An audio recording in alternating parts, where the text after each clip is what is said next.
Ako si Larissa, 25 years old, taga Tayabas, Quezon. At ngayon ko lang talaga nahanap ang lakas ng loob na isulat at ilabas ang lahat ng kinikimkim kong sakit, sama ng loob at pagkainis sa ate ko na si Clarice, 31 years old, na 2 buwan pa lang ang nakakalipas simula ng mga anak sa unang baby nila ng asawa niyang si Darrell. Hindi ko akalain darating ako sa punto na parang ako na mismo ang lumalayo sa pamilya ko. Hindi dahil gusto ko, kundi dahil parang wala na akong ginampanan na tama sa paningin nila, kahit pilit kong inaayos ang sarili kong buhay. Nung una pa lang, sobra talaga ang saya ko. As in, to the point na halos maiyak ako sa tuwa nung unang beses kong nakita ang pamangkin ko. Sobrang cute niya. Ang liit-liit ng kamay, ang lambot ng balat niya at amoy newborn na parang kahit ilang problema pa ang meron ka, bigla kang luluwag sa dibdib. Pero parang biglang nag-ibang mundo ko nung bumalik si ate sa trabaho niya bilang admin supervisor sa malaking private resort sa ibang bayan. Habang akala ko magiging normal lang ang lahat, bigla na lang isang araw habang kumakain kami ng brunch, tuyo, itlog, sinangag, tsaka kape na halos malamig na, sinabi niya ng sobrang casual, parang nagre-request lang ng asin. Larissa, ikaw na munang magbantay kay baby simula next week ha. Mga 30 hours per week lang naman. Hindi naman everyday at hindi rin buong araw. Binagsakan ako ng isang malaking, "What?" sa utak ko.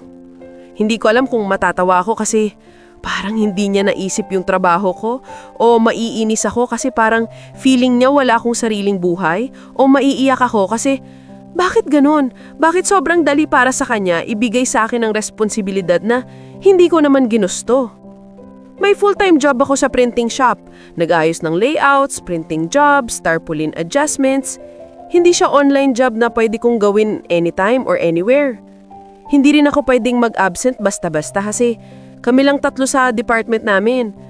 Paano ako mag-work kung kailangan kong mag-babysitter ng halos 30 hours per week? Para magawa ko yun, kailangan kong magbabawas ng shifts, magpa-approve ng irregular schedule na baka hindi payagan, at siyempre mawawalan ako ng kita. Hindi ako mayaman, hindi ako spoiled, hindi ako umaasa sa allowance. Ako ang nagbabayad sa sarili kong bills, gamit ko, pagkain ko, pati pamasahe ko, at kahit paminsan, pati pandagdag sa tubig at kuryente dito sa bahay. Kaya nung sinabi kong, "Ate, willing naman ako magtulong pero hindi ko kayang regular. Weekend siguro, emergency o kapag wala ka ng choice. Pero kung every week na schedule, kailangan ko man lang ng bayad kahit minimal para sa gas at sa mawamala sa sahod ko." Doon na nagkaroon ng lindol sa paligid namin. Bigla siyang kumunot ang noo, tumaas ang boses, parang ako pa ang may kasalanan sa lahat ng problema ng bansa. Sabi niya, "Family doesn't charge family. Grabe ka, pera lang iniisip mo. Kung ako ikaw, ginawa ko na yun ng walang tanong para sa pamangkin mo." At hindi doon natapos kasi parang lalo niya akong gustong ipako sa krus nang idagdag niya yung pinaka nakakainis na linyang narinig ko ever. "Kung ayaw mong bantayan anak ko, huwag ka na munang tumira dito. Kung hindi ka willing tumulong, huwag ka na ring magpakita sa pamangkin mo. Hindi ka worth maging tita kung ganyan ka." Grabe. Sobrang sakit. Parang akong binuhusan ng malamig na tubig na may yelo, asin at sili sabay-sabay. Ang bigat ng sinabi niya. Parang hindi lang no ang equivalent noon, parang sinabihan niya akong wala akong kwenta, wala akong puso, wala akong malasakit, at hindi ako deserving maging parte ng pamilya nila. Kumbaga, dahil ayaw ko maging free nanny, hindi na ako good tita. At ang mas masakit, sumang-ayon pa si mama na parang walang alinlangan. Sabi niya, "Larissa, ikaw bata ka pa rin. Wala ka pang sariling pamilya. Siya may pamilya na. Dapat ikaw mag-adjust. Dapat ikaw mag-step up." Parang akong pinagsakluban ng langit at lupa. Sa loob-loob ko, paano na ding kasalanan ko na wala akong anak? Paano na ding obligasyon ko na alagaan ang anak niya dahil single ako at wala pa sa stage ng buhay nila? Di ba mas may respeto sila sa boundaries ko? Di ba hindi nila ginagawa kung parang walang sariling direksyon sa buhay? Alam kong may pagka-traditional si mama pero kahit sa pinaka-obvious na fairness meter, unreasonable yung hinihingi nila. At si papa? Tahimik, walang salita, walang kibo. Pero sa tingin niya, halata na kampi rin kay ate dahil hindi man nang siya ako ipinagtanggol kahit isang sentence lang. Yung tipong, pag-usapan niyo muna, wala. Ang sakit kasi sa dami ng beses na ako yung lumalaban para sa kanila, ako yung nag-adjust, ako yung nagbigay ng sobra, parang isang iglap. Wala na. Lahat sabay-sabay. Ako yung naging kontrabida sa isang pelikula na hindi ko naman gustong salihan. Dumaan ang mga araw pero hindi na nawala yung tension sa bahay. Si ate halos hindi ako pansinin, parang may invisible wall sa pagitan namin. Narinig ko pa sa iba pa naming relatives na ano-anong sinasabi niya tungkol sa akin, na wala daw ako malasakit, na hindi ko mahal ang pamangkin ko, na mas unuuna ko daw ang sarili ko kaysa pamilya, na materialistic daw ako. Hindi niya alam kung ilang gabi akong hindi makatulog kakaisip kung mali ba ako? Masama ba talaga akong tao? Selfish ba ako dahil ayaw kong maging unpaid yaya ng 30 hours per week? Pero sa totoo lang, hindi naman ako nila tinatanggihan. Hindi ko sila nilalayuan.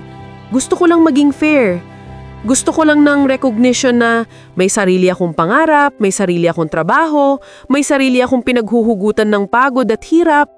Hindi ako robot. Hindi ako extension nila. Hindi ako step-up machine na kapag sila nahirapan, ako agad ang sasalo. Mahal ko ang pamangkin ko, sobra.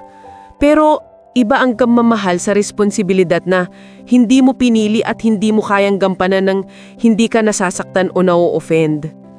At ang pinaka nakakainis sa lahat, bakit kapag ako ang may boundary, ako yung masama? Bakit kapag ako ang may limit, ako yung selfish? Pero kapag sila ang may limit, naiintindihan naman. Ang kapal ng double standard. Hanggang ngayon, araw-araw, ramdam ko yung bigat. Pero kahit anong gawin nila para iparamdam sa akin na ako yung walang puso, alam ko sa sarili ko na hindi ako masama. Hindi ako kontrabida. Tao lang ako na may hangganan. At sana isang araw, bago tuluyang masira ang relasyon ko sa kanila, makita nila na ang hinihingi ko lang naman ay respeto, fairness, at konting pagmamahal na hindi nakabase sa kung gaano karami ang kaya kong ibigay o ialay. Sana makita nila na porkit hindi ko kayang maging free babysitter, hindi ko na mahal ang pamilya ko. Sana makita nila na ako si Larissa, may sariling buhay, sariling pangarap at karapatang unahin ang sarili nang hindi tinatawag na walang kwenta.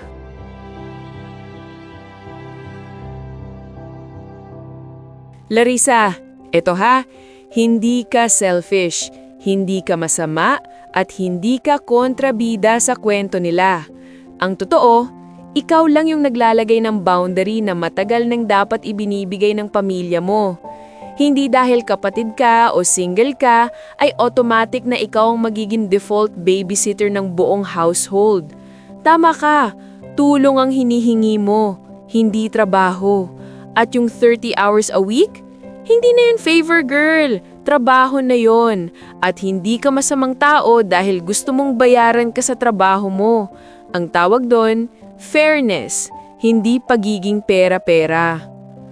Kapatid man natin, hindi porket nahihirapan sila, ay obligasyon nating isakripisyo ang kabuhayan natin. May buhay ka rin, may pangarap ka, at hindi dapat burahin yon ng sino man, kahit pa pamilya. Ang mali dito ay hindi yung pagtanggi mo. Ang mali ay yung expectation nila na utang ng loob ang pagiging yaya ng buong oras na hindi mo kayang ibigay.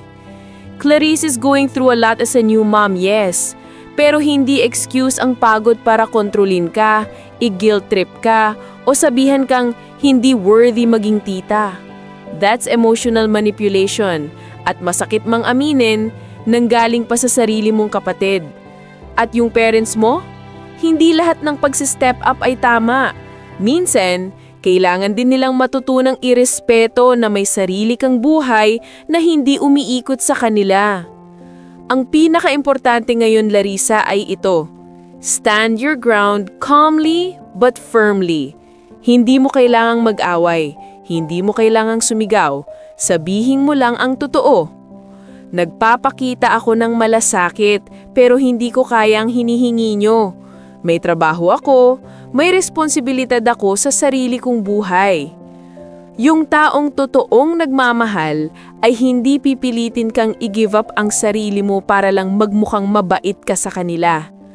At tandaan mo ito, Larissa, ang boundaries ay hindi kawalan ng pagmamahal.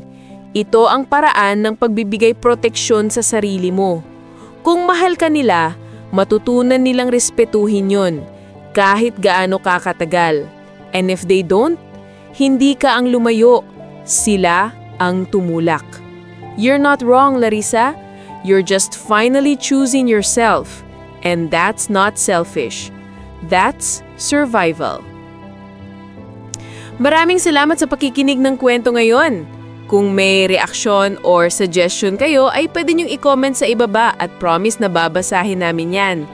Kung gusto mo pang makarinig ng mga kwentong kapupulutan ng aral at inspirasyon, huwag kalimutang mag-like, mag-subscribe at i-click ang notification bell para lagi kang updated.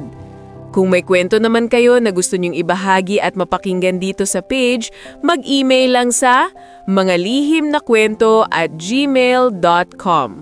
Hanggang sa susunod na kwento, paalam at ingat palagi!